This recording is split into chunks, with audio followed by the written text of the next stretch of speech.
Vamos fazer alguns quando ele entra, depois que ele entrar, a gente continua, faz o que a gente quiser. Ele não vai mandar nada mesmo, ele não manda nada. Eu da jogada aqui e faz o que a gente achar com mais dificuldades, né? Vamos projetar para a gente discutir o que a gente faz, senão a gente faz matéria nova, não tem problema. Para mim, indiferente. Olha, eu sei que a gente estava discutindo um gráfico. A gente já passou por ele, né? Isso aqui é só para explicar que a TIR corta o eixo, e a partir dessa taxa, o projeto já fica inviável. Porque quando você aumenta a taxa, reduz o VPL.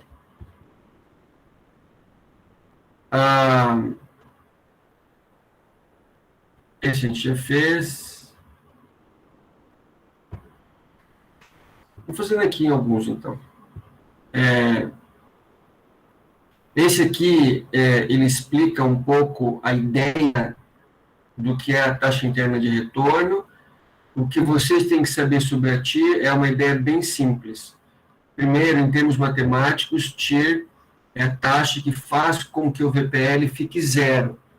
O que significa essa frase que está marcada em amarelo.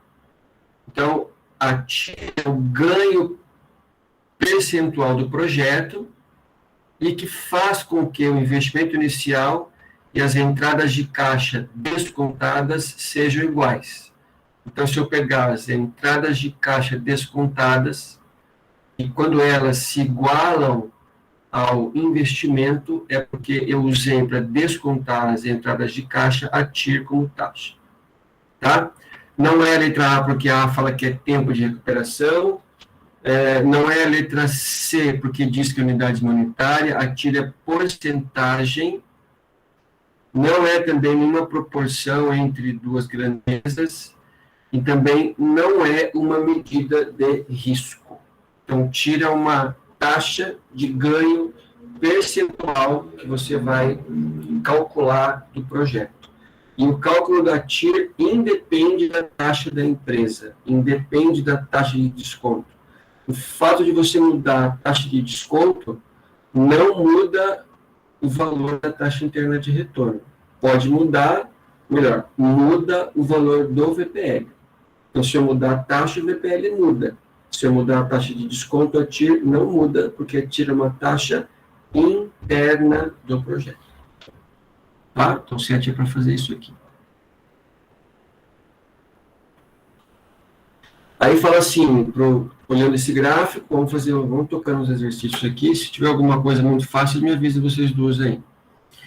Gráfico, não é? E diz assim, a taxa interna de retorno do projeto é 30%. Não é, porque está um pouquinho além do 30%. O VPL é diretamente proporcional ao valor da taxa de juros do investimento. O VPL é diretamente proporcional à taxa. Se eu aumento a taxa, o VPL aumenta, ou ele é inversamente? Ele é inverso, porque se eu aumento a taxa de desconto das entradas de caixa, os ganhos são menores e, por conta disso, o VPL também diminui.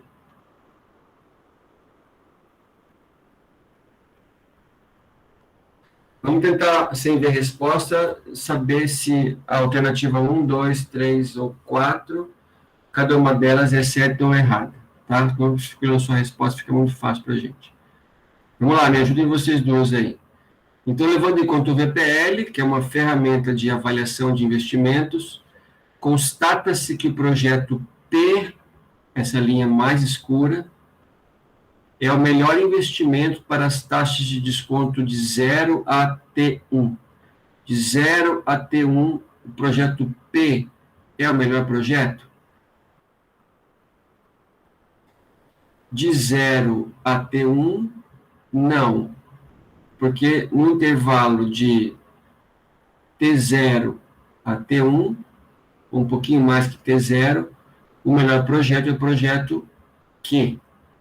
Então, eu não posso afirmar que durante o intervalo 0, T1, o projeto P é melhor.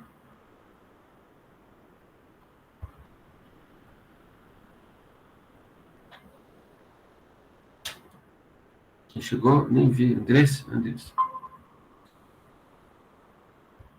Andressa, já começamos, hein? Fique à vontade, hein? Boa noite, professor. Beleza? Qualquer coisa você me fala. Tá Então, bom. estamos olhando essa primeira alternativa aqui, já vimos que não é verdade, porque eu não posso afirmar que o melhor projeto é o P durante todo o intervalo 0 a T1, porque durante o intervalinho aqui entre T0 e T1, essa linha pontilhada, que é o Q, ele passa a ser melhor. O ponto T1 representa a taxa máxima que a empresa pode possuir para que os dois projetos sejam viáveis de acordo com o VPL. O T1 é a taxa máxima para aceitar os dois projetos ou não? O que vocês me dizem? Acho que não. Qual que é a máxima, então? Seria onde está a linha do T0, né? Que Hum. Ah, T0, não sei. nós vamos arriscar.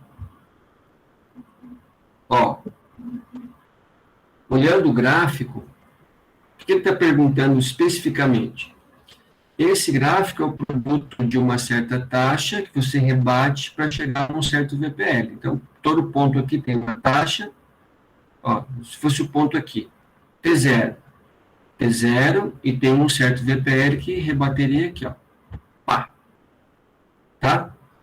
Se você fala que a T0, os dois projetos são aceitáveis, sim, ó, estou quase cruzando aqui. Então, a T0, os dois VPLs são viáveis, são positivos, e por conta disso, o projeto P e o Q são viáveis. Em T1, os dois projetos ainda são viáveis. Bom, o projeto P tem VPL, se a taxa for T1, VPL é zero. Se eu rebater para cá, fica zero. Já o projeto Q tem um VPL em T1 positivo. Então, na taxa T1, os dois projetos são viáveis? São. Ela é a taxa máxima? É. Por qual razão? Porque se eu pegar uma taxa a mais que o T1, aqui no meio, por exemplo, o projeto P já passa a ser negativo. Ó. Eu tenho que rebater aqui e ir para cá. Porque se a TIR é a taxa máxima do projeto P, eu não posso ir além, porque vai ficar com o VPL negativo. Não é para o T1, não é a taxa máxima para o projeto Q. Ainda pode andar mais. Ele perguntou para os dois projetos. Então, para os dois projetos, o T1 é a taxa máxima.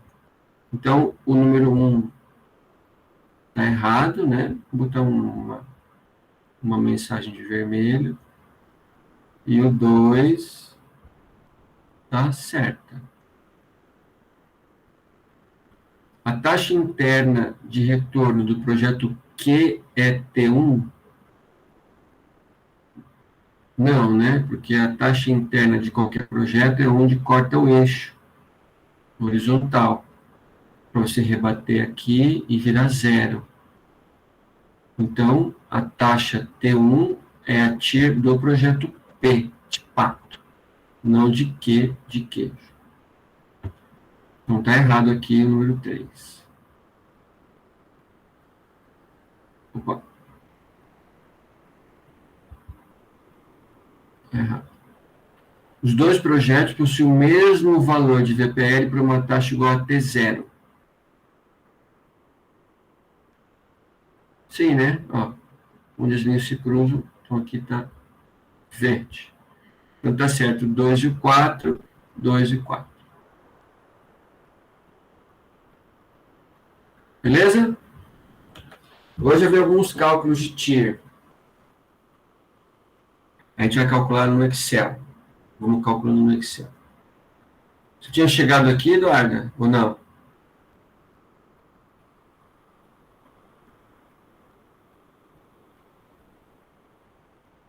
Vamos calcular aqui. Na onde? Nesse 10 aqui, calcular TIR, essas coisas.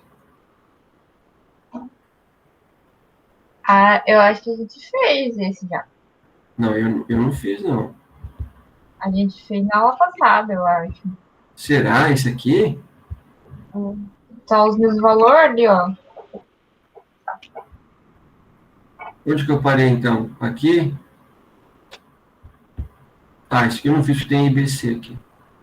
O 11 não, mas o 10. Tá, então vou pegar o mais difícil. A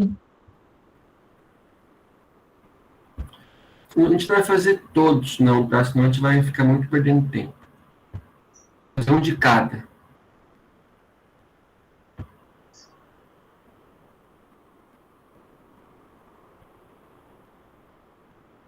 Aqui é VPL de uma taxa e anuidade. Eu vou pegar os mais difíceis. Isso aqui é muito fácil para vocês.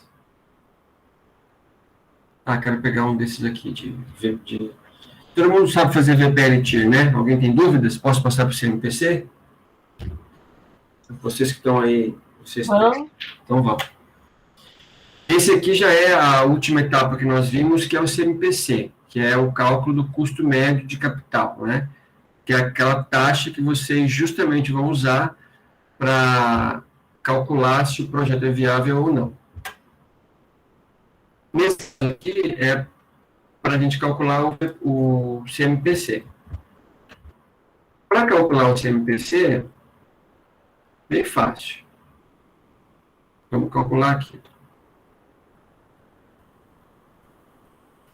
Essa é a minha série. Esses são os meus custos. E essa é a minha proporção. Essa é a soma total. Não lembra como é que é a conta do CMPC? É proporção do valor do passivo multiplicado pelo seu respectivo custo. Então, só vou melhorar aqui minha conta, colocar isso aqui mais longe. Vou colocar aqui proporção. A proporção aqui, gente, é a proporção que vem dos valores. Então, eu vou só dividir pelo total. 0,25. É 100, né? Eu vou dividir. 55.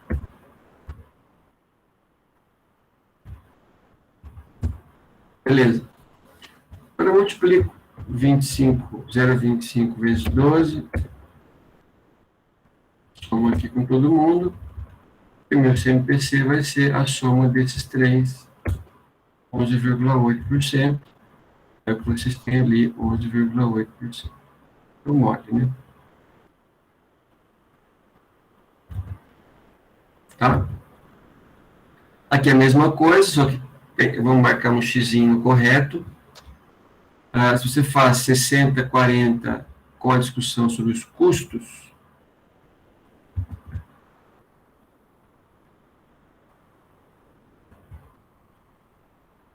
a gente vai ter a seguinte situação. Se eu tenho 0,6, 0,4 vezes 12 vezes 17,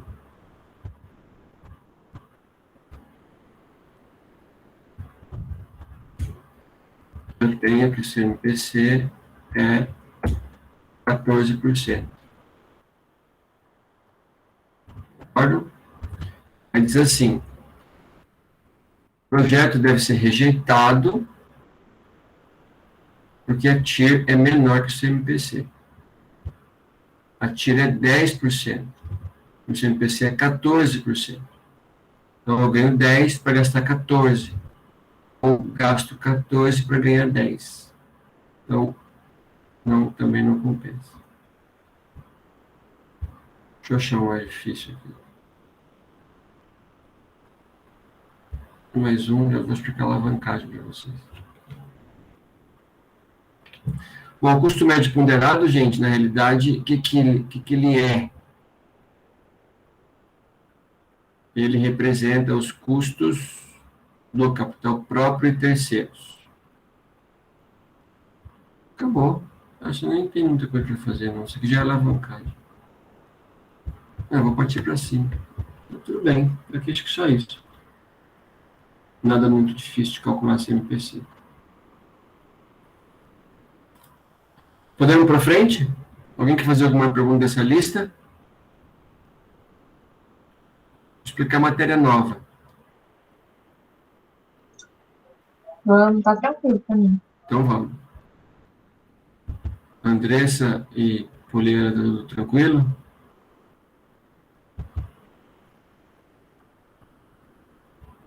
A gente vai mandar bala aqui. Deve estar, né? Tudo gente inteligente.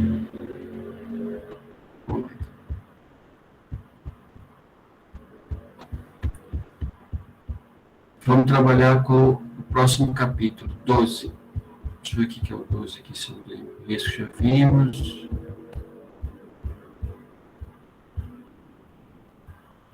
A lista está pronta.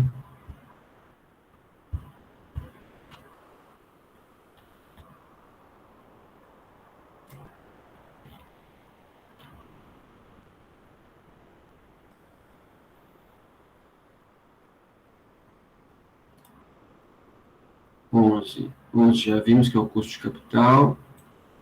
Então, 12 agora. Passamos. 12.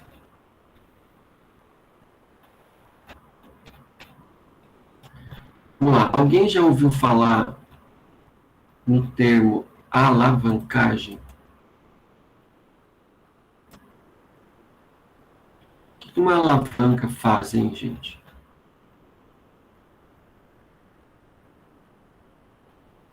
Uma alavanca potencializa algum resultado, seja ele físico ou não.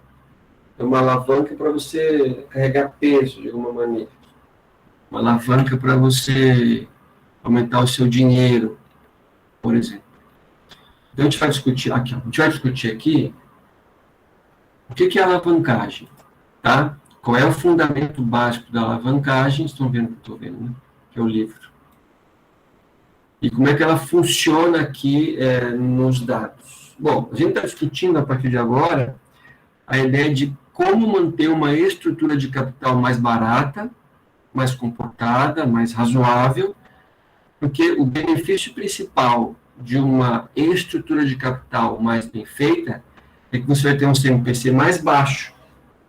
Como o CMPC é o custo do dinheiro que você usou, se ele for mais baixo, você está gastando menos para ter o seu dinheiro, para usar o seu dinheiro. E se você gasta menos, a sobra ela é maior.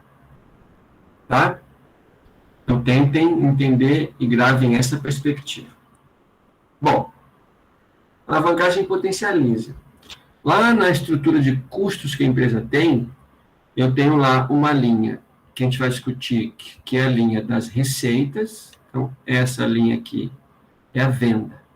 Ela sai do zero por qual motivo? Porque se eu não vendo nada, eu também não vou ganhar nada. E conforme eu vendo mais itens, mais unidades, unidades aqui no gráfico, vou tirar isso aqui daqui, mais unidades, mais a minha receita aumenta. Ao mesmo tempo, existe uma linha do custo. Tá? O custo, de certa maneira, ele também aumenta. Porque se você pegar o custo variável, se você produz mais, você gasta mais. O custo com matéria-prima é um custo variável. Então, se você produz mais itens, você vai consumir mais matéria-prima e vai ter um custo operacional, que é o CMPC, o CMV, CPV e tudo mais, CSP, mais alto. Mas notem que esse gráfico aqui, ele é como se fosse uma boca de jacaré, né? Ou um facho de lanterna. Ele começa pequeno, ele vai largando aqui, ó. Vai largando.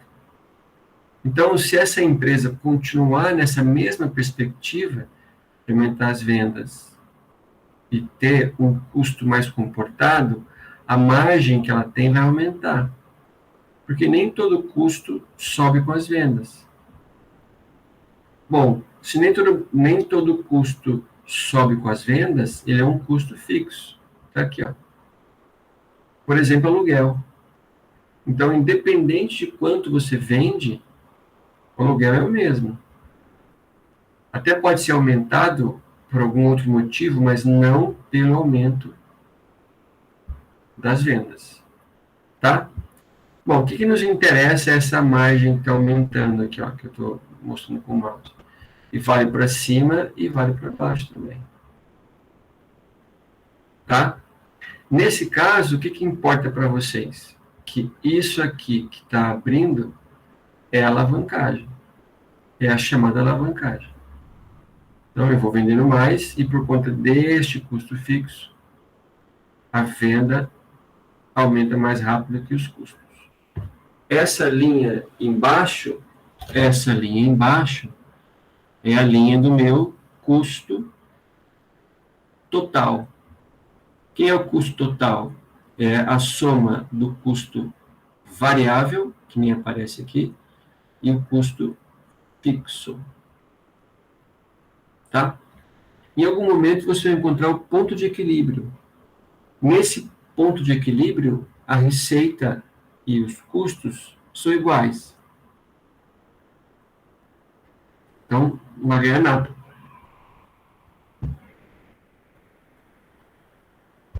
E aí, a partir do momento que você ultrapassa o ponto de equilíbrio, você começa a ter ganhos substanciais com o aumento da proporção de um para outro. A mesma coisa o prejuízo. Os dois são potencializados por efeito de alavancagem. Tá? O nosso papel é entender como que eu aumento essa proporção aqui por meio da alavancagem. Como é que eu posso alavancar os resultados? Essa é uma preocupação também bem relevante. Tá? Bom, vamos pensar comigo vocês. Pensem vocês comigo aqui no exemplo. Vou voltar aqui. Se você estivesse num setor que você pudesse escolher a proporção de custo, quanto do custo é fixo, quanto do custo é variável, dá para notar algumas características. Por exemplo, se eu pudesse escolher entre custo fixo e custo variável, no ambiente entre queda de vendas, qual você escolheria? Ter mais custo fixo ou ter mais custo variável? Num cenário de perspectiva de queda de vendas. O que vocês acham?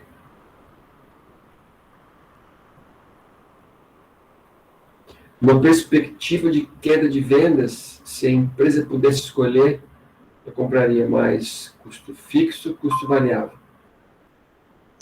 Acho que custo fixo, né? Custo fixo. Seria melhor, no ambiente de queda de vendas, ter mais custo fixo? Porque já é uma certeza. Beleza. Mas pelo fato de ser uma certeza, não pode ser ruim? Porque, ó, pensa comigo, Eduardo, e demais colegas. O Luan também chegou agora aqui, ó. Se eu estou vendendo bem menos e tenho um custo fixo, não é preocupante? Sim. Sim. Então, se eu pudesse escolher um ambiente de queda de vendas, você escolheria mais custo variável. Se pudesse escolher, ninguém pode escolher. Se pudesse, mas estamos fazendo um exercício teórico. Por que se pudesse escolher num cenário de queda de vendas, a venda em queda, o mais custo variável? Uma razão bem simples, ó. Eu vou fazer um desenho para vocês.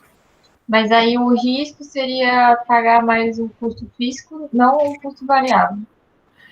Porque o custo variável, ele vai diminuir também se você vender menos. Então, te dá uma folga.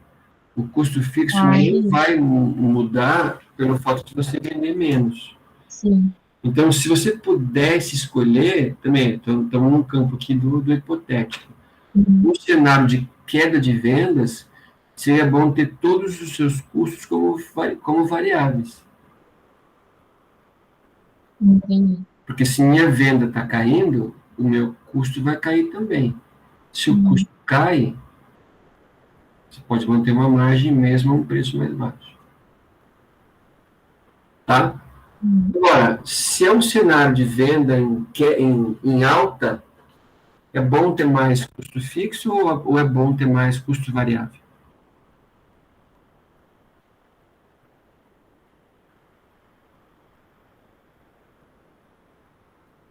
No ambiente de vendas em alta, seria bom ter mais custo fixo ou mais custo variável?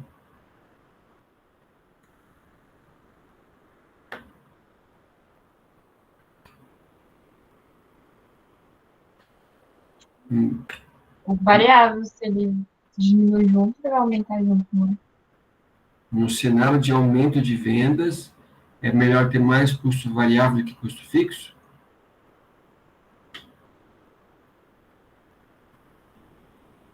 Melhor ter custo fixo. Melhor ter custo fixo. Por quê? Porque a venda vai aumentando, aí vai ficar um gráfico assim, ó.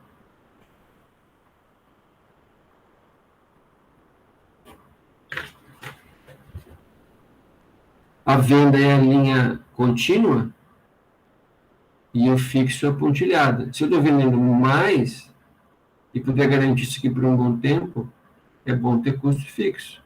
Se eu tivesse custo variável, onde ele estaria? Se eu tivesse um custo variável, estaria aqui, ó.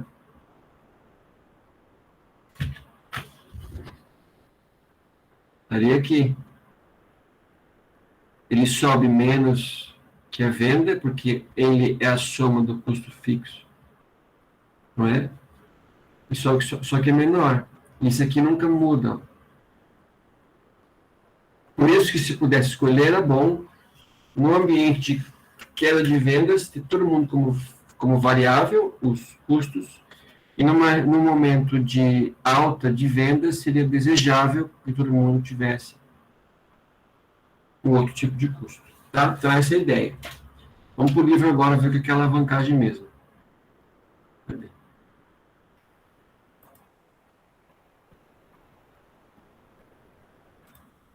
Tentar entender o cenário de vocês.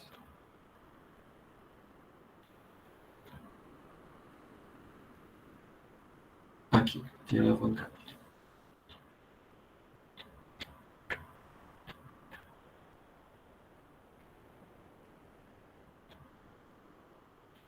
Eu vou pegar um exemplo.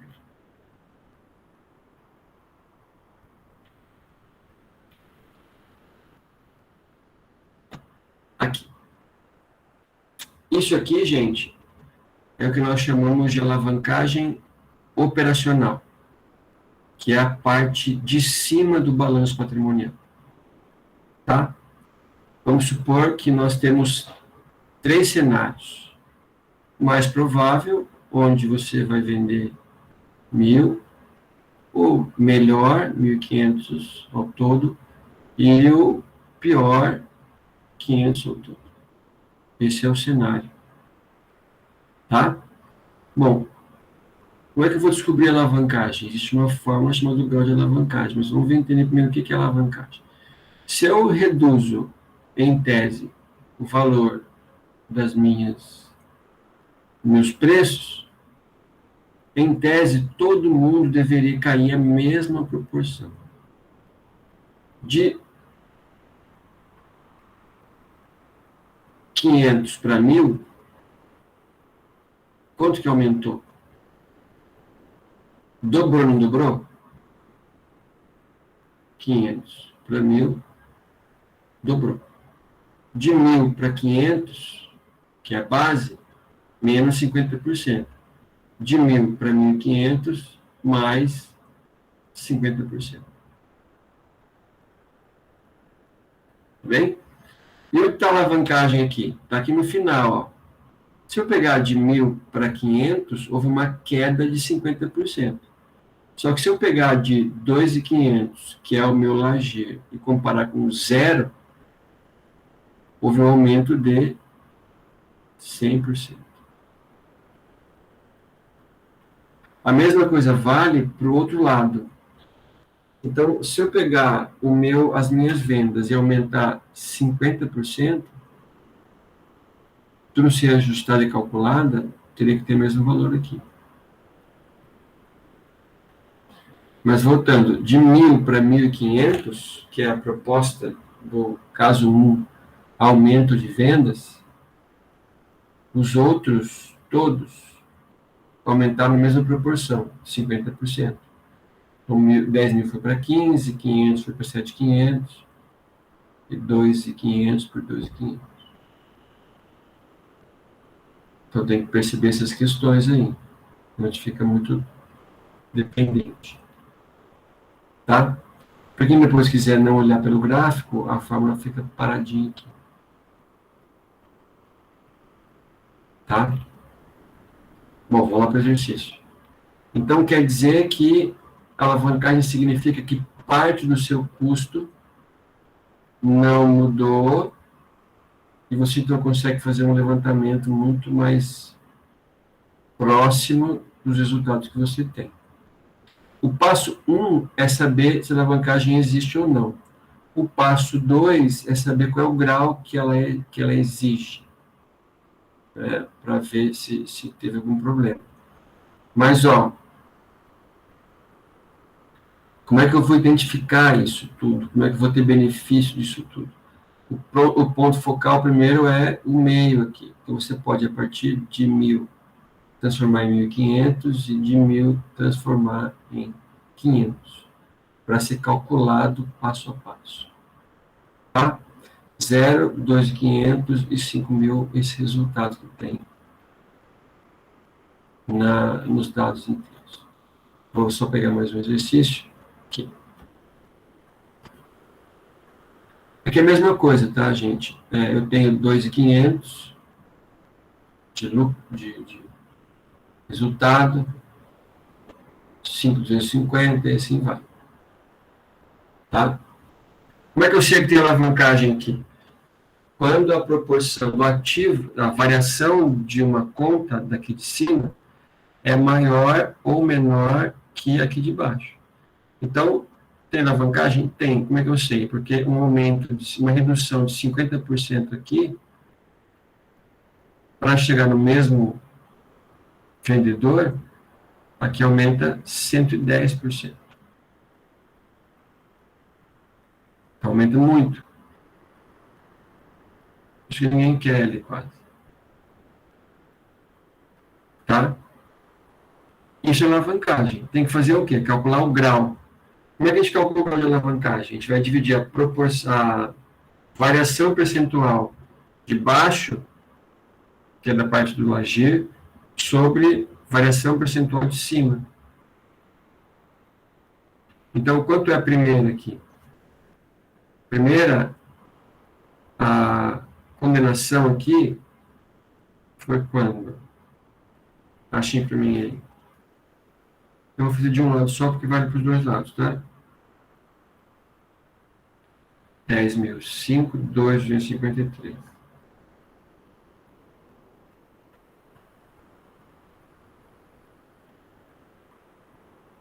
Pronto.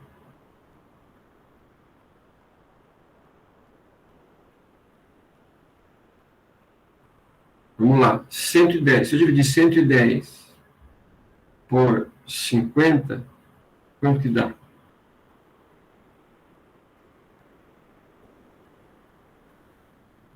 110 por 50. 2,20. O meu grau vai ser 2,20. 2,20 nada, assim, não tem nenhuma unidade aí para ele. Então, 220. Se eu fizesse uma venda, uma pergunta de vendas, em teste eu não sabe responder, né? 110 por 50.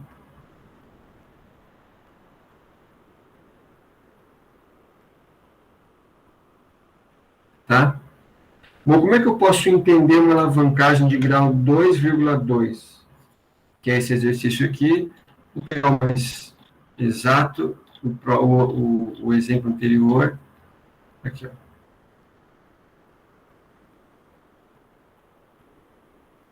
Tá? Isso aqui é a mesma coisa com valores diferentes. Se eu reduzir, tem que reduzir igual. Essa é o que eles falam. Se aumentar, tem que aumentar igual. Na mesma proporção.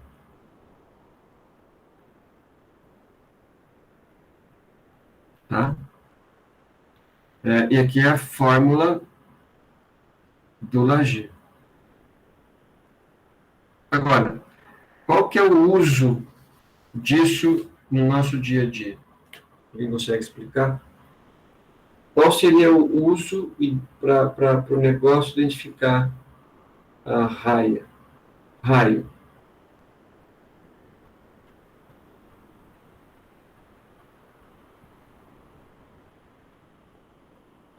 A alavancagem funciona assim, ó. Se minha empresa tem um grau de alavancagem igual a 2, o que significa? Significa o seguinte, para qualquer variação nas vendas, para mais ou para menos, os seus resultados vão aumentar ou diminuir o dobro. Ok? Essa é a ideia de uso da alavancagem do seu grau. Então, uma outra pergunta. O grau de alavancagem é a proporção de um para outro. Então, a proporção aqui, se eu dividir 100 por 50, a proporção vai ser 2. O que isso indica na prática? Indica o seguinte, como é que eu vou usar esse índice a meu favor? Então, se eu tenho um salário igual a 2, ou um salário com alavancagem igual a 2, o que isso indica? Onde eu posso usar isso aqui? Posso usar nas metas, por exemplo. Então, se eu tenho uma certa empresa, a empresa maior comprou de todo mundo, comprou e formou outro especialista. Nesse caso, com uma alavancagem de grau 2, estava tudo certo? Estava tudo certo. Mas, de novo, tem que saber que planejar direitinho. Tá? Então, vimos que a alavancagem existe, vimos como é que faz a conta e vimos que o elemento fundamental aqui é o custo fixo. Tendo mais custo fixo, você consegue garantir mais. Tendo menos custo fixo, você consegue vender com muito mais rapidez. Porque você come, engole, então o ritmo é mais alto, efetivamente. Tá? Outro uso fora de casa para você pensar em meta é o seguinte: se os resultados da empresa estiverem em meta ou grau 2, e você for solicitado para alguma coisa, você não pode deixar o grau par, porque é ruim para uso nessa perspectiva. Vamos voltar para as vendas. Então, digamos que estamos no relatório de vendas lá, de vendedores, e ele falou que quer fazer as vendas aumentarem 25%. Tá? E eu tenho que saber como é que funciona cada uma delas. Então, aqui eu tenho 500, 5.000,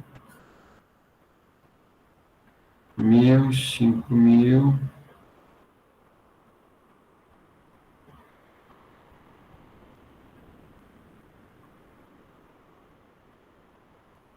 depois tem 1.500. Também dá uma alavancagem de grau 2. Beleza? Então, como é que eu posso usar na prática? Digamos que você vai fazer uma reunião de vendedores e sua empresa tem grau 2. Ou seja, se você vende mais, alguns resultados seus vão dobrar. No seu caso. Então, aqui, a minha meta é o seguinte: eu quero que você venda 10% a mais para dobrar o meu jardim. Vai dar? Não, porque se a empresa tem grau de alavancagem igual a 2, ela não funciona para explicar se tem alavancagem ou não com graus menores. Então, quando você tem um lugar para parar, é bom parar lá. Então, você consegue perceber pela alavancagem da sua empresa, o quanto os resultados podem acrescentar, podem aumentar a partir da relação das vendas. Grau 2, o resultado dobra com as vendas que a gente saiu. Grau 3, qualquer valor dobra depois que entra para ser reformado. Então, é assim que você usa a tal da alavancagem.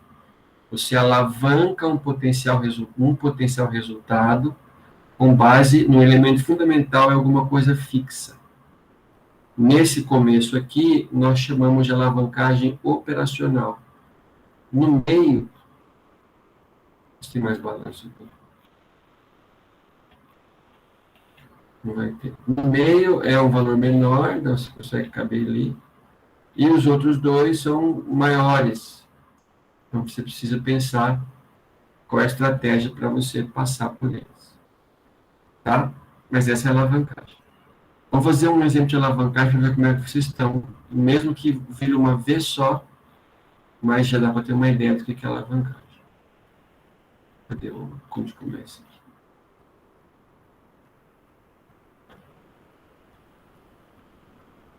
Que é custo,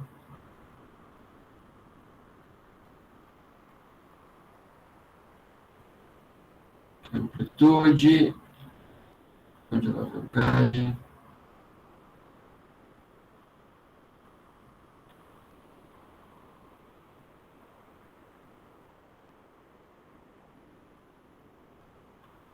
e não tem alavancagem aqui.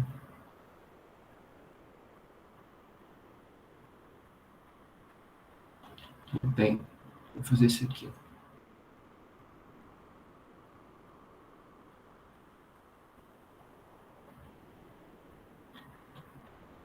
E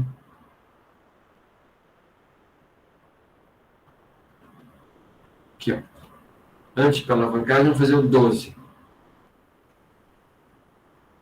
12 diz o seguinte, ainda é na parte dos investimentos refinados, ele pede para que você encontre e avalie cada alternativa dessa, 1, 2 ou 3. Vou fazer rapidinho juntos para zerar essa parte das amplitudes, depois, semana que vem, continuar com a alavancagem, tá? Diz assim, ó, no primeiro exercício, a primeira afirmação, que a entrada de caixa de equilíbrio para ambos os projetos é 2.560. Então, aqui eu tenho que calcular a entrada de caixa de equilíbrio. Como os dois têm o mesmo valor de inicial, o mesmo tempo e a mesma taxa, vou fazer uma vez só. Então, na HP fica assim, ó, 8.000 CHS PV, 5N, 10 e PMT. O mínimo é 2, 110 e 38, o equilíbrio. Então, essa alternativa é errado. Depois, 2. Como os projetos possuem o mesmo valor de entrada de equilíbrio, os riscos são iguais. Dá para afirmar que o projeto A é mais ou menos arriscado que o B ou vice-versa?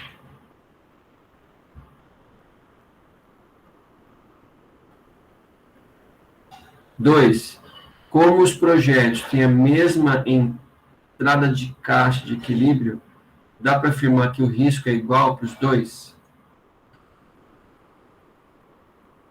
Não dá para afirmar, porque cada um tem um risco diferente. Fornecedores, clientes, a própria pessoa, e assim vai. 3. O equilíbrio para ambos é menor que 2,150? É, que é 2,110,38. Então, sim, é certa essa alternativa aí. Porque é mole só a parte teórica, 3 apenas, que é menor que 2,150. Tá? Que nós já vimos. Vamos fazer esse último aqui. Vocês pensarem um pouquinho sobre CMPC. O que dá para extrair desse exercício aqui, para a gente terminar zerando essa parte. Ó, vocês têm o ativo e o passivo aí, e tem os custos do passivo, e pede para que vocês encontrem o CMPC. Notem que para você achar o CMPC, eu preciso de uma outra informação, que é a proporção dos passivos. E eu não tenho a proporção dos passivos ainda. Mas dá para encontrar, não dá? Se eu jogar isso aqui para lá,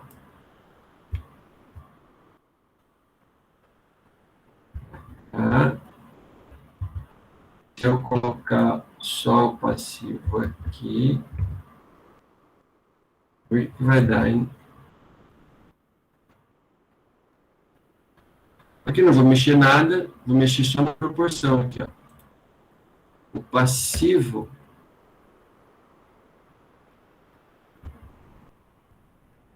aqui. A proporção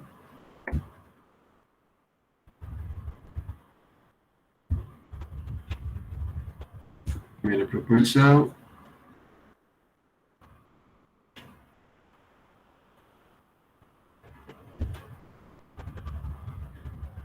segunda proporção e que deu errado.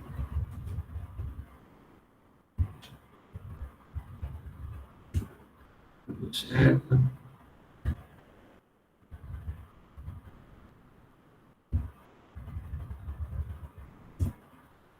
Aí, somando os três, vai dar 1%. Se fosse calcular o custo disso aqui,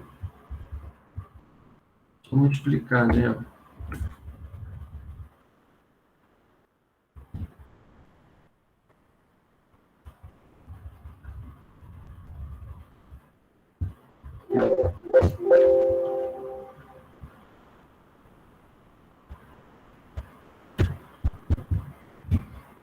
Mais esse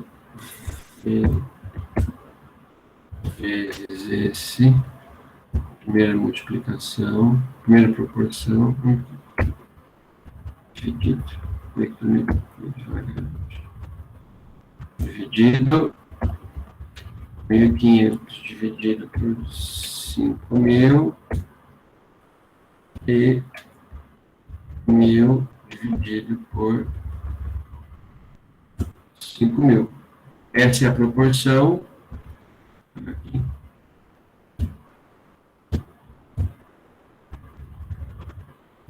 Essa é a proporção. Vamos colocar aqui os custos agora.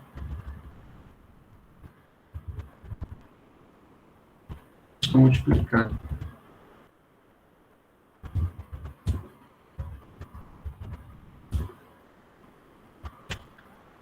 É isso aí. Depois soma.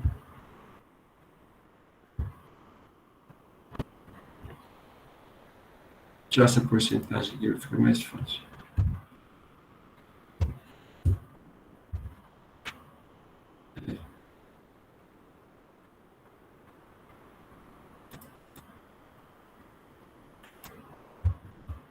É 13, 17.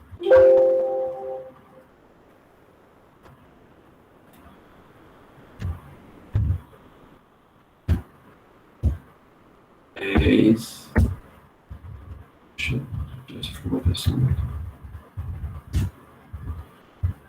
10, 13, 17. Soma isso aqui, o custo total vai ser 10,3%. Professor, você escreveu só 7, não 17. Vai. 17. 12,3%. Olhando lá o exercício, 12,3%.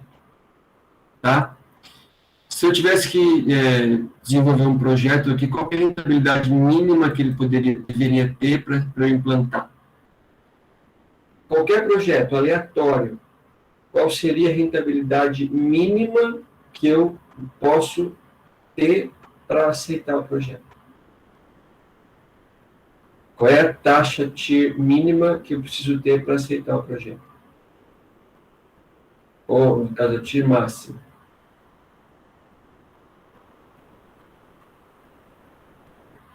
tem que ganhar pelo menos o CMPC, né, gente?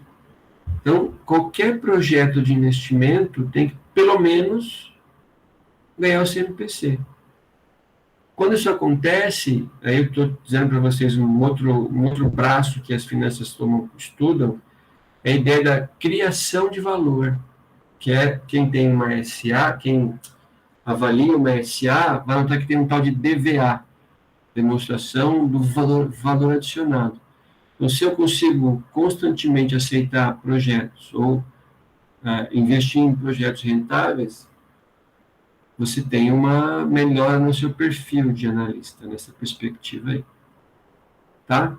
Então, tem que ter um que pelo menos ganhe 13%. Pelo menos. Pode ganhar mais, mas não pode ganhar menos. Tá? Vamos lá, outra coisa para fazer agora. Não, foi 10 horas já. Gente, ó, para a gente terminar, então, 10 horas, no horário normal, vou até voltar para vocês. Eu preciso garantir, ou ter a garantia que vocês entenderam bem essas primeiras partes.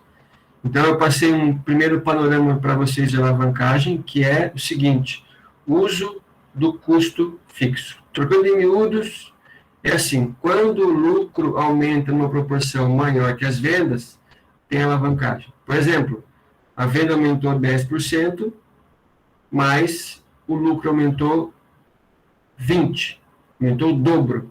Então, a alavancagem tem grau 2. Tá? É assim que é a ideia da alavancagem. Então, pensem uma coisa comigo. Ó. Se a empresa tem um grau de alavancagem 2, qual é o percentual máximo que eu posso perder das minhas vendas para não ter prejuízo, para pelo menos ficar empatado? Se eu tenho uma alavancagem de grau 2, qual é a variação que eu posso ter de vendas? No máximo, eu posso ter de vendas 50%. Porque com o peso 2, o lucro aumenta o dobro, com a alavancagem de grau 2. Então, a alavancagem é bom em algumas situações porque tem muito custo fixo, ou ruim, dependendo da situação. Qual é o nosso papel? Entender qual é a alavancagem que cabe para o meu negócio. Uma alavancagem maior ou menor. Mais ou menos riscos. Isso é uma escolha que deve ser do gestor. Você se expor mais ao risco tendo uma alavancagem mais alta, um grau mais alto, ou você se proteger do risco tendo uma alavancagem mais baixa. É uma escolha de vocês, ou do bom gestor. Tá? Então, eu considero a partir de agora que do 8, 9, 10 e 11 é o material básico para o bimestre, e a alavancagem vem agora como assunto novo. Tá bom? Faço uma boa avaliação disso. Ainda vou responder algumas dúvidas na semana que vem sobre essas partes, mas se não, eu vou continuar com a alavancagem, só que agora temos mais exemplos, com mais calma na alavancagem, sem ter a necessidade de ficar voltando para essa etapa de investimentos. Ok? Dúvidas? Nada? Tranquilo. Professor. Boa olhada, uma boa lida, para não ficar com alguma lacuna aí de aprendizagem. Beleza. Tchau para vocês até a semana que vem. Até semana que vem, então bom descanso. Valeu, professor. Até mais. Beleza, professor. Boa noite. Boa noite.